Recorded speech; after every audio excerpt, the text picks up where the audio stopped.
Hello guys, പുതിയൊരു വീഡിയോയിലേക്ക് ഏവർക്കും സ്വാഗതം. വീഡിയോ ഇഷ്ടപ്പെടുകയാണെങ്കിൽ ഒന്ന് സബ്സ്ക്രൈബ് ചെയ്ത് മാക്സിമം ഒന്ന് പുഷ് ചെയ്ത് ഗൈസ്. കാരണം ചാനലിന്റെ ഗ്രോത്തിന് വലിയ വലിയ ഉപകാരമായിരിക്കും ഗൈസ്. ഇന്നത്തെ സപ്പോർട്ടുകൾക്കെല്ലാം വളരെ വളരെ നന്ദി. അപ്പോൾ നമുക്ക് വീഡിയോയിലേക്ക് വായിക്കാം.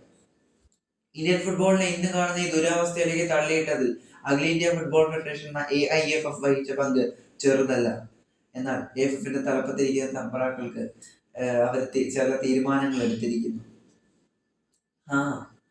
ഈ എന്താ പറയാ,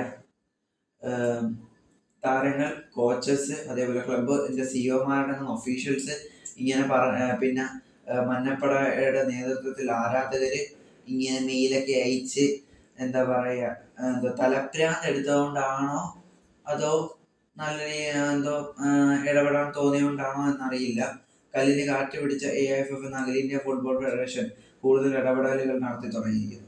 സംഭവം ഒന്നുമില്ലടെ, ഇന്ന് 5 മണിക്ക് ഇപ്പൊ കഴിഞ്ഞിട്ടുണ്ട്. ഇപ്പം ഞാൻ റെക്കോർഡ് ചെയ്യുന്ന സമയത്ത് ഒരു അപ്ഡേറ്റ് വന്നിട്ടില്ല. 5 മണിക്ക് എക്സിക്യൂട്ടീവിന്റെ, അതായത് AIFFന്റെ എക്സിക്യൂട്ടീവ് കമ്മിറ്റിയുടെ ഒരു മീറ്റിംഗ് വിളിച്ചിരുന്നു. അതിലൊരു കാര്യമൊന്നുമില്ല. 6 മണിക്ക് ക്ലബിന്റെ അതായത് ISL ക്ലബുകളുടെ ക്യാപ്റ്റന്മാരുമായി ഒരു മീറ്റിംഗ് വിളിച്ചിട്ടുണ്ട്. അതേപോലെ 7 മണിക്ക് ക്ലബിന്റെ സിഇഒമാരുമായിട്ട് ഒരു മീറ്റിംഗ് വിളിച്ചിട്ടുണ്ട് ക്ലബുകളുടെ. അപ്പോഴ് എന്താ പറയാ, നമ്മുടെ AIFFന്റെ തലപ്പത്തിരിക്കുന്ന നമ്പറാക്കൾക്ക് ഡിയർ AIFF, നിങ്ങൾ ഒരിക്കലും ഈ ആരാധകർക്ക് ക്ലബുകളും അവരുടെ പ്രിയ താരങ്ങളുമായിട്ട് കണക്ട് ചെയ്യാനുള്ള ഒരു അവസരമാണ് ഇതിലൂടെ നഷ്ടപ്പെടുത്തുന്നത്. 10,000-കണക്കിന് പേരുടെ ഉപജീവന മാർഗമാണ് എന്തെന്നറിയാതെ മുന്നോട്ട് പോകുന്നത്.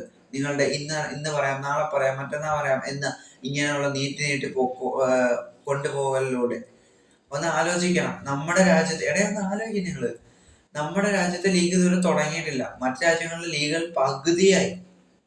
സോ ഇനിയെങ്കിലും റിക്വസ്റ്റ് AIFF ഒന്ന് മികച്ച രീതിയിൽ ഇടപെടാൻ തുടങ്ങുക.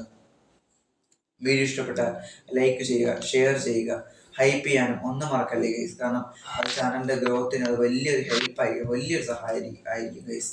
അപ്പം വിലയേറിയ അഭിപ്രായങ്ങൾ നിങ്ങൾ കമന്റ് ചെയ്യുന്നില്ല, എന്താണെന്നറിയില്ല. നിങ്ങളൊന്ന് കമന്റ് ചെയ്യും. കാരണം മറ്റെന്തിനെ പോലെ ഇമ്പോർട്ടൻസ് ആണ് നിങ്ങളുടെ ഓരോ കമന്റുകൾ. വിലയേറിയ അഭിപ്രായങ്ങൾ താഴെ കമന്റ് ചെയ്യാം. അപ്പോൾ